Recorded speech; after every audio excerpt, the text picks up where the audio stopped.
Hello and नमस्कार मेरे प्यारे दोस्तों, this is me Kumar Pankaj और क्रैक नाउ धमाका स्पेशल में आज दूसरा वीडियो है और स्वागत है आपका फिर से। आज हम लोग देखेंगे मध्यकालीन इतिहास का दूसरा चरण और इसमें पढ़ेंगे दिल्ली सल्तनत को। दिल्ली सल्तनत से बहुत सारे क्वेश्चन आपके एग्जाम में आते हैं। आप किसी भी एग्जाम की तैयारी कर रहे हो तो आप इस पोर्शन को नहीं छोड़ के जा सकते मेरे लाल लालियो। और आज हम इसी को देखेंगे, दिल्ली सल्तनत। दिल्ली सल्तनत का सबसे पहले देख लेते हैं समय अवधि। तो 1192 से 1526 तक ये मानी जाती है और इसमें हम 1192 के समय का पीरियड कल की वीडियो में देख चुके थे। आज उससे आगे हम देखेंगे और इसमें क्रम पूछ लेता है आपको। दिल्ली सल्तनत का समय तो पूछता ही है, पूछता है वंशों का क्रम क्या है। क्रम है गुलाम वंश, खिलजी वंश, तुगलक वंश, सैयद वंश और लोधी वंश। अब इसको क्रम में याद रखने के लिए एक ट्रिक है और ट्रिक क्या है?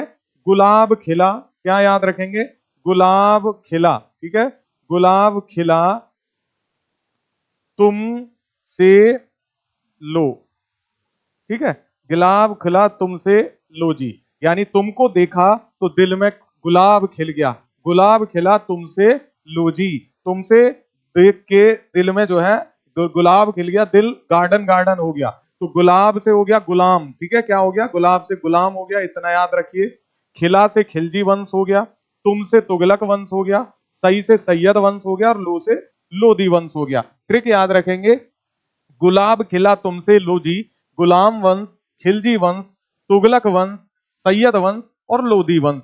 चलिए, इतना जीवन आपका आसान हो गया। गुलाब खिला तुमसे लो जी।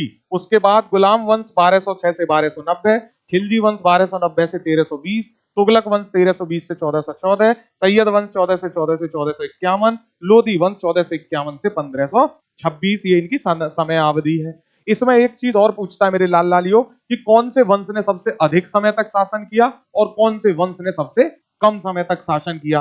डेट आपके सामने लिखी हुई है, फिर भी आप चेक करना चाहें तो देखेंगे। जो आपका खिलजी वंश है, इसने 30 वर्ष तक शासन किया है, जो कि सबसे कम है। ठीक है, तो सबसे कम कौन है मेरे प्यारे लाल लालियो? खिलजी वंश सिर्फ 30 वर्ष तक शासन कर पाया, जिसमें अलाउद्दीन खिलजी आता है, अपने चाचा को मार दिया, खुद भी जो है निपट गया। उसके बाद तुगलक वंश जो है, जिसमें आपको बहुत सारे तुगलक मिलेंगे। मोहम्मद बिन तुगलक ये सबसे ज्यादा फेमस है, फिरोज शाह तुगलक फेमस है। तो तुगलक वंश में ये 1320 से 1414 तक चला है, जो सबसे अधिक है। ये दो बात याद रखेंगे, सबसे अधिक समय तक शासन करने वाला वंश दिल्ली सल्तनत पे वो है तुगलक वंश, और सबसे कम में है आपका कौन सा मेरे लाल लालियो? खिलजी वंश। इतनी बात याद रखेंगे। अब बढ़ जाते हैं आगे। हमने देखा गुलाम वंश सबसे पहले आ रहा है, क्योंकि गुलाब खिला तुमसे लो जी, तो गुलाम वंश, फिर खिलजी वंश आता है, फिर तुगलक वंश आता है, फिर सैयद वंश और लोधी वंश। तो गुलाम वंश की जो समय अवधि है वो है 1206 से 1290, यानी 84 वर्ष इन्होंने शासन किया।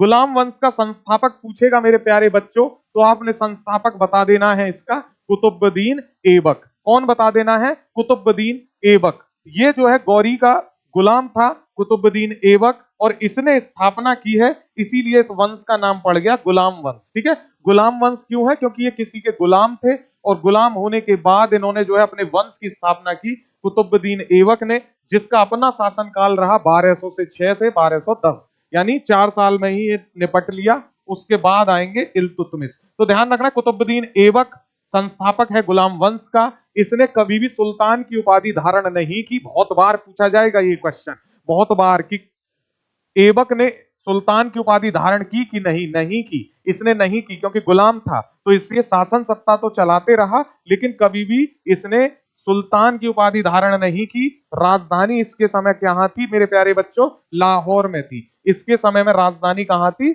लाहौर में थी। और इंपॉर्टेंट बात, इस क्योंकि गुलाम वंश जो है कोई वंश तो है नहीं, मैंने आपको बताया।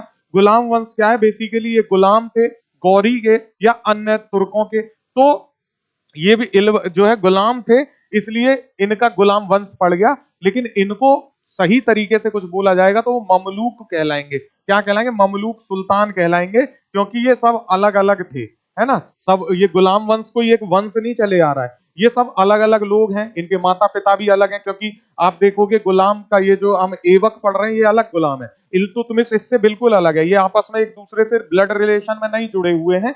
इसलिए गुलाम वंश कहना थोड़ा अनुचित है, लेकिन ये गुलाम रहे इसलिए कह दिया जाता है।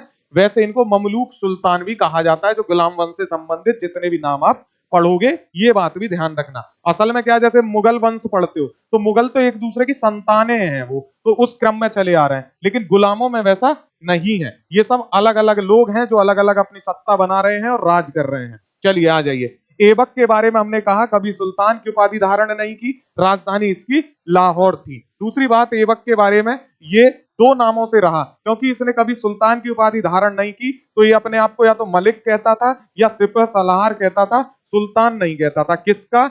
मालिक का, या तो मलिक कहता है, सिपह सलार कहता है, लेकिन खुद को इतना गुलामी के उसमें डूबा हुआ था कि खुद को इसने कभी सुल्तान नहीं कहा। फिर ऐबक के बारे में बहुत इंपॉर्टेंट फैक्ट्स हैं जो आपको याद रखने हैं। इसको लाख बख्श कहा जाता है, लाख बख्श की उपाधि दी गई क्योंकि लाखों को देने वाला था, ये बहुत दान करता था। दूसरी बात, इसको कुरान ख्वां भी कहा जाता है, कुरान ख्वां या कुरान खान भी कह सकते हो।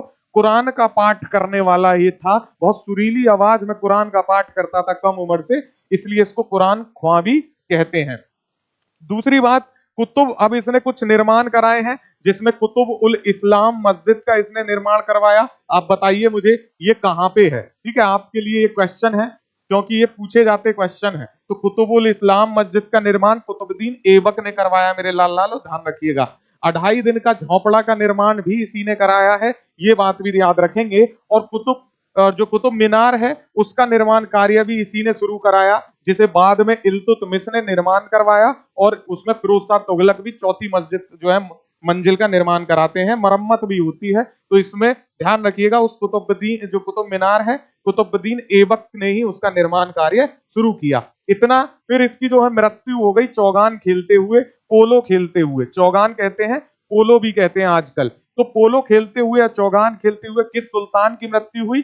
कुतुबुद्दीन ऐबक की। ये बात पूछता है। लाख बख्श कुरान ख्वां, कुतुबुल इस्लाम, 2.5 दिन का झोंपड़ा और कुतुब मीनार का निर्माण इसने करवाया। इतनी बात आप इससे याद रखेंगे। इसके बाद आ जाता है इल्तुतमिश, और मैंने कहा इल्तुतमिश जो है वास्तविक संस्थापक कहा गया। इसने क्या काम किया? राजधानी को लाहौर से दिल्ली ले आया। सबसे पहले तो राजधानी को लाहौर से दिल्ली का स्थानांतरण कौन कर रहा है? इल्तुतमिश कर रहा है। और ये जो है खुद को सुल्तान भी कहना शुरू करता है, इसीलिए इसको दिल्ली का पहला सुल्तान भी कहा गया, क्योंकि दिल्ली को, राजधानी को लाहौर से दिल्ली ले आया ये, और इसने खुद को सुल्तान कहलवाना शुरू किया और खलीफा से अनुमति भी ले ली खुद को सुल्तान कहलवाने की।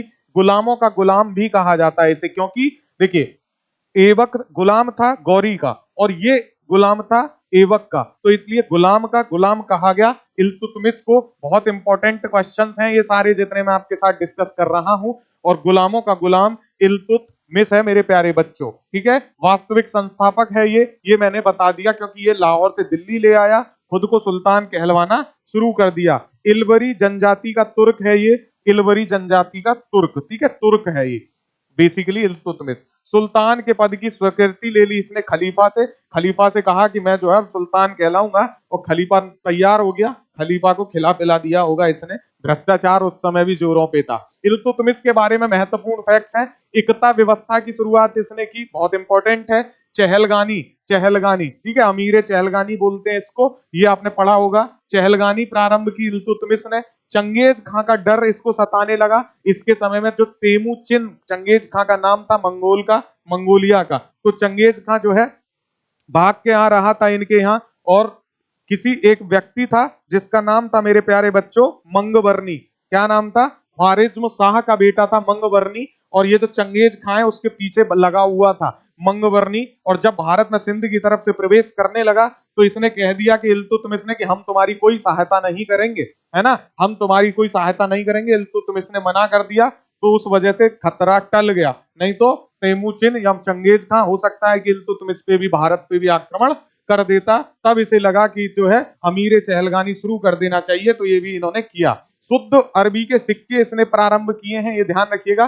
तो इल्तुतमिश के समय जो है चंगेज खां आया है भारत के बॉर्डर तक, ये बात ध्यान रखिएगा, लौट गया है वो, क्योंकि इल्तुतमिश ने जो है उसकी हेल्प नहीं की, मंगबरनी की, इसलिए। ठीक है, चांदी का टंका इसने चलवाया, चांदी का टंका और तांबे का जीतल। ये पूछ लेता है क्वेश्चन कि चांदी का जो सिक्का था उसको क्या कहते थे, अरबी के सिक्के को, तो उसको कहते थे टंका।